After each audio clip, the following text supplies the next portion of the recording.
Hey everyone, I'm back with a video today about synastry and relationships, and specifically what red flags to look for when you're looking at the connections between your chart and somebody else's chart in synastry. So obviously you would need to understand what synastry is in astrology, and possibly also I might touch on, depending, a little bit about composite charts, but mostly it's going to be red flags in synastry. Now, a bit of a disclaimer. Here's the thing. Sometimes, everyone's life is different and everyone's situation's different. Some people have very strong themes in this lifetime of karmic relationships, which is what your soul is working through. You're working through certain soul lessons to do with love. And yet some people are, going on dating sites and meeting all different people and trying to see kind of what the vibe is, and they're not so attached to the outcome, and maybe they want to see, well, what's the synastry between me and this person before they commit or before they go further into something.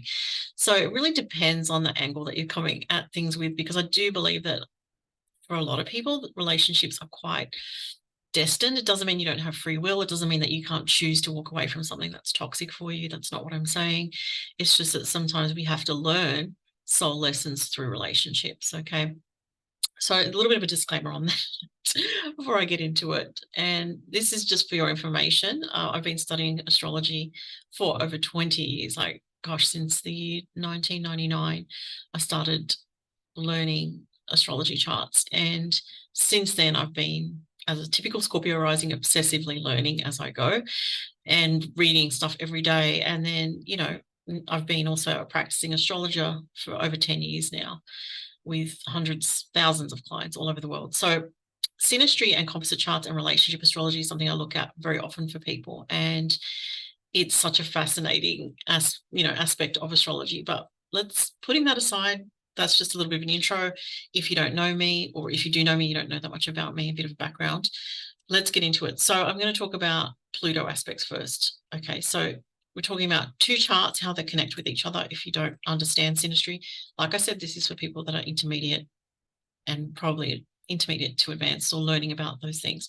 So with Pluto, if someone's Pluto is conjunct your moon, conjunct your descendant point, conjunct your ascendant. Let's just start with those. Those are some of the most intense ones. Even Pluto conjunct the midheaven. This person has power in the relationship and has in some way dominance. Now, if they're a mutual Pluto aspect, say that person's Pluto conjuncts your moon and your Pluto conjuncts their ascendant or something like that, then it's going to be what's called a plutonic relationship. You might want to Google that. It's a thing where there are underlying themes in the relationship ongoing to do with power struggles, subtle themes, sometimes of control issues. Usually they start out subtle at first and they get more intense as the relationship goes on. There can always be like, who's got the power in the relationship, who wants the power, what's going on with the power. And, it's not just that. It can get, if the people involved or one person involved in that relationship is not very evolved, if they're more on the darker spectrum of their personality traits, if they're a plutonic type of person, or if they're disconnected from their heart and they're more in their logical mind, or if they're in their, if they haven't done shadow work, that's huge, then you're going to find that that person is probably going to express the darker sides of Pluto. So Pluto is the underworld experience, is getting pulled into the darkness to experience some very heavy themes. There can be themes in the relationship of crisis, of extremes, of, like I said, power struggles is typical thing with Pluto. Sometimes subtle, sometimes more obvious. There can be a lot of arguing. There can be a bond with the other person, but it's a karmic bond most likely. And I've seen in I think a couple of charts where there was a couple and there was a very destructive relationship. I'm talking about things that happen that are in the news or whatever, and I'd look up the charts, or of the people involved, and I'd see, oh, that person's Pluto, which then became like the perpetrator, was conjunct the person's ascendant. So you have to be quite evolved to not fall under the dark aspects of Pluto if you've got these type of inter aspects in the synastry. I know I started on a darker note, didn't I? Goodness, but it's a thing, it's a thing that happens, and a lot of people encounter these aspects, and it helps if you're aware and you know what's going on, because then you can sort of ask yourself, well, do I want to dive into this relationship, or do I want to take it very slowly and see how I feel and what this person's like to deal with? Is this person very emotionally immature? Do they not know how to handle their anger?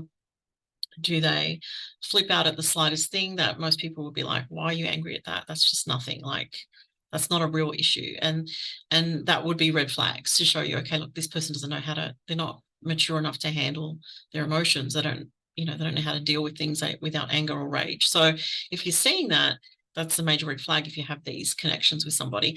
Other ones can be Pluto conjunct Venus, but Pluto conjunct Venus doesn't have to be so bad or so heavy. Pluto conjunct Venus can be more, there's a deep, compelling, obsessive quality. And look, Pluto aspects to Ascendant, Moon, Venus, Mars, it's going to have that obsessive attraction, that magnetic pull to that person. Like, why do I feel so compelled to that person? So all the Pluto aspects are going to have that. But with Venus, it doesn't have to be as bad. It can be more like a deep love. It can be, again, you've always got to factor in all the other aspects. You can't just isolate one aspect and just go completely off that. I always say that.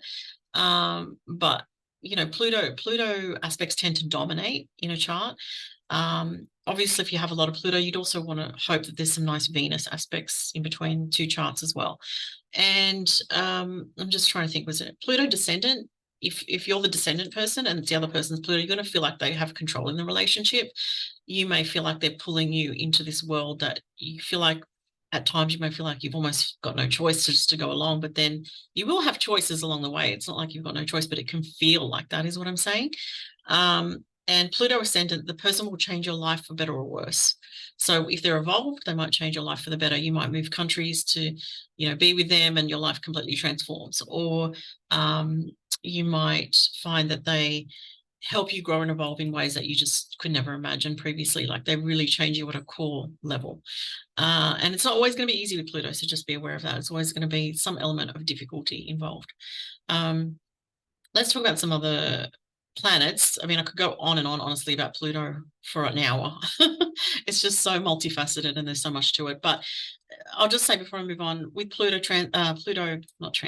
Synastry inter aspects, there can be a resentment that builds up because of the power struggle, because one person may want to control the other and then they realize they can't control that person, and vice versa. There can be a lot of manipulation that goes on. There can be a feeling like, why am I stuck in this relationship when it's good, it's really good, when it's bad, it's hell. It can be such extremes like that. And if you're in that situation and you're trying to get out, sometimes you can be fearful of getting out. Or maybe you've been with that person for years and you don't know what it's like to be on your own. Like, there can be a lot of fears wrapped up in it. Also, finances can be wrapped up in it with Pluto, because Pluto does connect to mutual finances, shared finances, things like that. Okay, let's go to some other interaspects. Saturn. So, okay, Saturn conjunct Sun is going to be, in one way, Saturn interaspects in synastry are always binding aspects. You probably heard it before, that's sort of the glue that keeps the relationship together. However, Saturn can be also a dampener, and they can really bring you back down to reality in a harsh way. So if you've got, say, a mix of Neptune aspects with this person and then there's some Saturn, at first when you meet them, you might be like, oh, wow, they're really ideal, and you kind of like wearing the rose-colored glasses.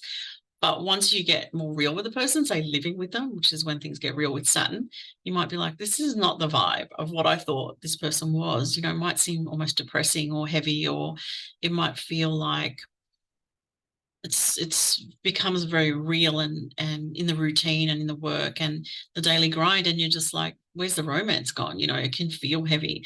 Now, that said, if you're both quite Capricorn like, or you're both older and very mature, and you're not in that phase of like ultra romance or expecting the relationship to be always on a sort of frequency of magic and Neptunian vibes, like ultra romantic or whatever, or if you feel like you haven't seen that real side to the person, maybe their real side is very heavy for you and you find that their issues are like a burden. So Saturn can be very real and very binding, but it helps to create structure with somebody where there is Saturn. So that's the positive side of it, that structure, that sense of stability. and there can be a comfort in that. However, there can be a very heavy tone to the relationship, and it's like, this isn't fun anymore in any way, you know, and to try to find that fun is going to take work. So you'd have to really work on the relationship if you have Saturn aspects, so Saturn conjunct Sun, Moon, even Venus in the synastry. So it takes work with Saturn, but it depends on the other things going on. If you've got a lot of heavy Pluto and Saturn, this is going to be a karmic relationship that's really intense transformation for your life, but it's probably not something that would last super long term, because it's too intense, it's too heavy, and it would probably have certain lessons wrapped up in it that you've got to learn, and once you've learned those lessons, you probably move on. You know, if there's a mix of idealism with a bit of positive Neptune, like Neptune sextile Venus, or Neptune trine Moon, or Neptune trine Venus, and some positive Uranus transits in the mix, it can help to offset that heaviness. And, you know, not to say that everyone that has those type of relationships it ends, but I do think for longevity you need some Venus, like Venus Moon, Venus Sun, harmonious, or, you know, maybe the progress chart, the progress composite chart shows a positive evolution of the relationship over time. Now with Saturn transits, it definitely shows longevity. So that is one thing that is a big thing that's known. Obviously, most people study astrology or, you know, follow astrology and synastry will know that Saturn creates longevity in the relationship. However, there are certain aspects that can be deal breakers. So for example, Saturn square Ascendant can indicate someone in the relationship, even if it starts very well, someone may change their mind. You know, often the Saturn person may change their mind and feel like, you know what, I don't think this is for me, or put blockages in the way, or feel like the blockages that exist in a relationship are just too much and there's no getting over those blockages. Sometimes that can be, you know, in a Saturn square Ascendant situation, or Saturn square Moon, the Moon person's going to feel that the Saturn person really puts a heaviness on their emotions and makes them feel, or triggers them to feel unworthy or not supported. So the anything with Saturn and the Moon, even Saturn conjunct Moon, there's a bit more of a blend of energy there. So it's not as, it may not feel as severely detrimental, but at times it will. The Moon person may feel like what their emotional needs are, the Saturn person is not willing to embrace their emotional needs or honor their emotional needs, or even listen to them fully, or they might have trouble listening to what Moon person wants and needs in the relationship. So Saturn Moon can be very difficult, but as the couple matures, they can improve the connection if they are open to really, you know, you have to really love the other person and want to work on it.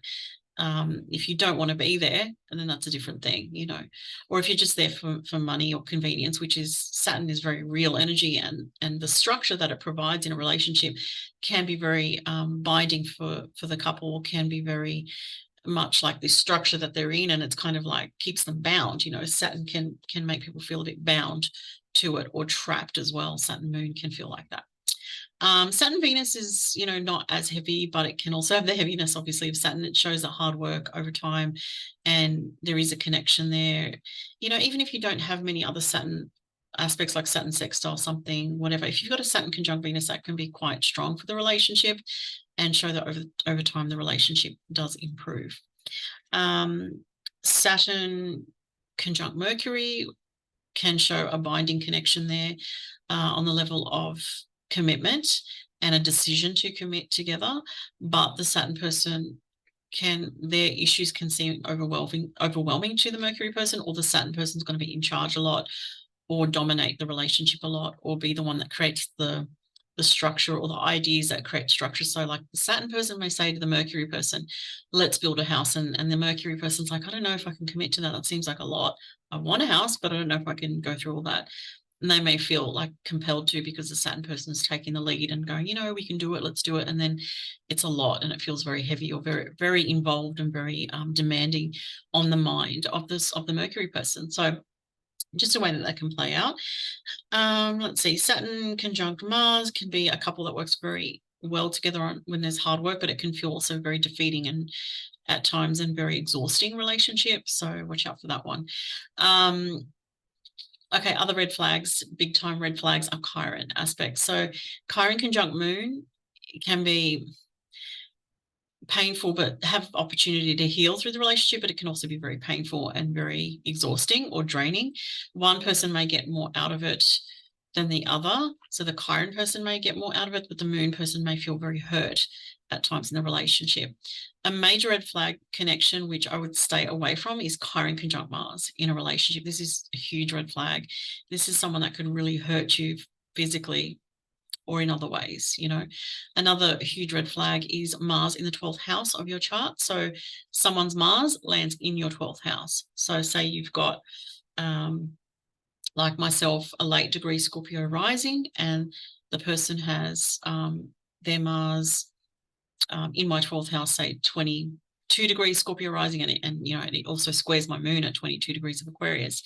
That's going to be a big red flag for me. I wouldn't be with excuse me, anyone whose Mars falls in my 12th house. There's no way, because the 12th house is the house of hidden enemies. And, you know, with Mars there, this person may be secretly jealous of you, may want to harm you, or when I say harm, it could be in subtle ways. You know, the 12th house is not obvious. You know, they can undermine you in sneaky ways, or they could lie to you, or, you know, things of that nature. So that's another one, Mars landing in the 12th house. If someone's Venus lands in the 12th house, semi-red flag on that one. It depends on other aspects. It can be good. Some people, you know, it's good if they're very Neptunian types and they have their relationship with that person's very private and they're in their little world. So it might not be so bad. But for some people, depends what the sign is. Say it's in a detriment sign. Say you've got Aries in your 12th house and it's a Venus in detriment in Aries, or Venus in fall in Virgo, and that person's fall or detriment Venus falls in your 12th house, and that's going to be a red flag for sure. So also factor in, you know, so for example, like if it's a detriment moon and the Pluto conjuncts your moon, or a full moon and Pluto conjuncts your moon, it's going to be harder than if it's an exalted moon, right? As an example. Or the same with Saturn. So you've got to factor these aspects as well. The placement. So Venus is in fall in Virgo. If someone's Venus in fall is in your 12th house, that's going to be a red flag for sure. Okay, so Chiron on the descendant. If someone's Chiron is smack on your descendant, the closer degree to the descendant point, the more intense it is. This person's going to cause you some kind of pain in the relationship. If someone's, I think I said Chiron moon already, I did. Chiron Mars, hugest red flag ever. Stay completely away from that one. If someone's Neptune conjuncts your sun, moon, or rising, can be a mix of idealism, but and like a bubble, like feeling like you're in a bubble with a person, but also it can have a deception side to it for sure. So it's kind of a mix of both. If someone's Neptune squares your Venus, and you've got Neptune square Venus in your own chart, massive red flag. Like that person will probably cheat on you, lie to you, deceive you in some way. Okay. And even if you don't have Neptune square Venus in your own chart and their Neptune squares your Venus, same thing, really. It's just not as intensely in your face, maybe. It might be more something that's quite subtle that you feel, but you don't have evidence, or, you know, you suspect that they're not being honest with you, but again, it's not as chronic. So, yeah.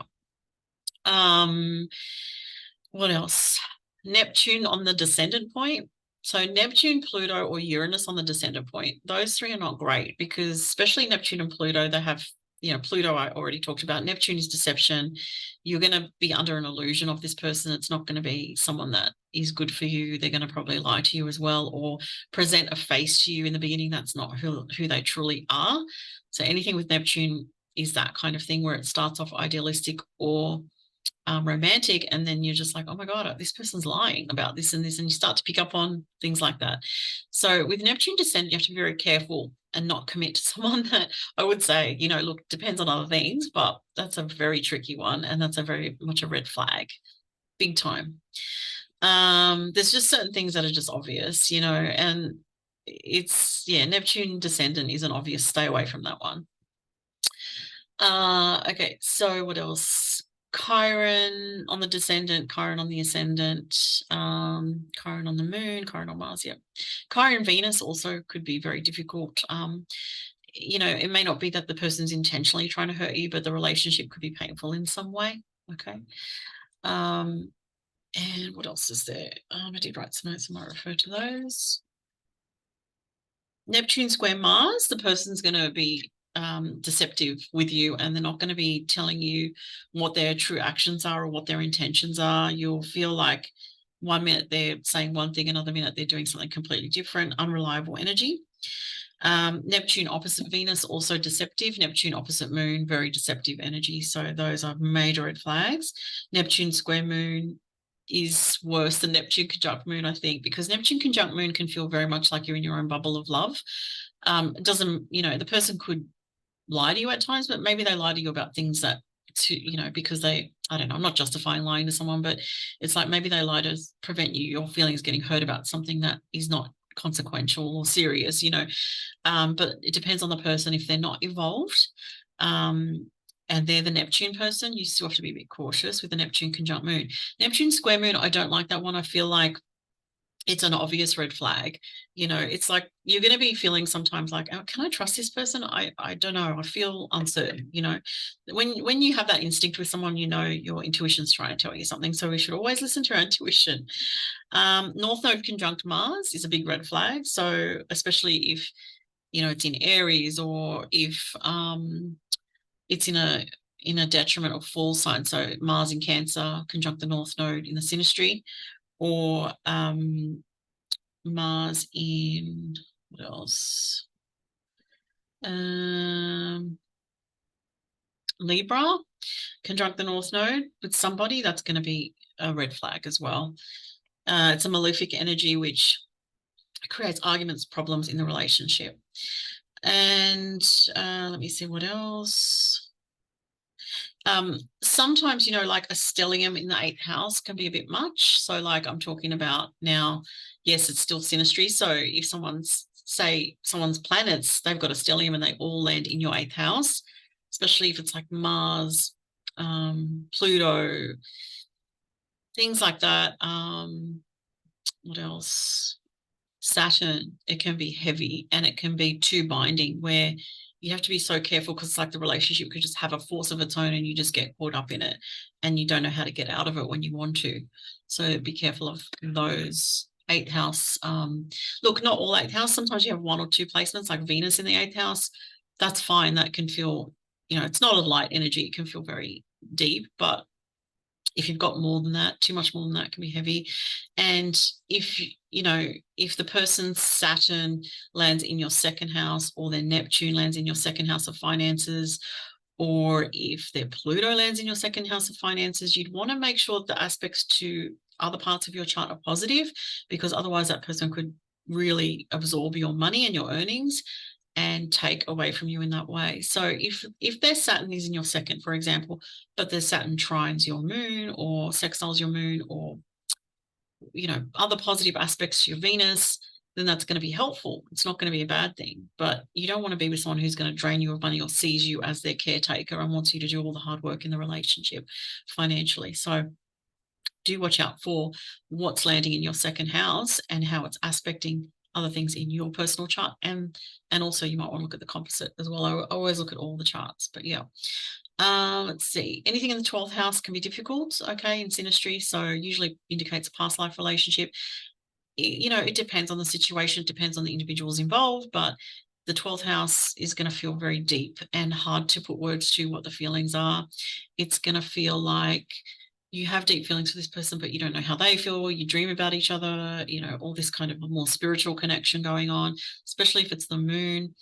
Do watch out for deception, or, you know, look, with the 12th house, it can be that the person's not intentionally trying to deceive you, but they tend to not communicate clearly, or there's a lack of communication clearly between the both of you, a fear of communicating openly, things happening more on the telepathic level.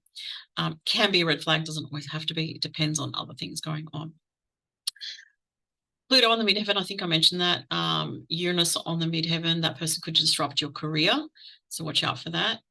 Again, if it makes positive aspects to other things, it might not be so bad. Uranus on the descendant is disruptive. It could be an on and off relationship. Uranus moon, on and off relationship. Uranus sun, on and off relationship. These are conjunctions. When I say Uranus sun, Uranus moon, I mean the conjunction. Uranus square moon, again, it could be on and off, it could be unsettling. It depends on the individuals involved. If you're both Aquarian types, it might not be as bad because you need space. You kind of respect the space. You grow through the space. If you're really clingy and you need someone to be there for you 24/7, and you live with that person, well, you're not going to appreciate the on and off quality or the disruptive energy. If it's someone where you don't live together, the Uranus energy can be a bit more, okay, they have their own life, they do their own thing, I have my own life, and it works, for the couples. Again, if you're Uranian types or if you're Aquarian types, it can work. It depends. And these are some of the main ones, the main red flags that I've learned over many years of studying astrology. There are more, but these are the standout ones. If you have questions about other red flags in relationships, I might do another video of like some of the really positive aspects in relationships. I did sort of briefly touch on it to thread it through this a little bit, but this video is mostly about the red flags. If you have questions, please post them below. Thanks for watching, guys. And if you'd like to join me on Patreon, the links are below. All links to everything, my social media is below. If you'd like to book a reading, you can also do that. Thanks for watching. I'll be back soon with more videos, hopefully. Thanks, guys. Bye.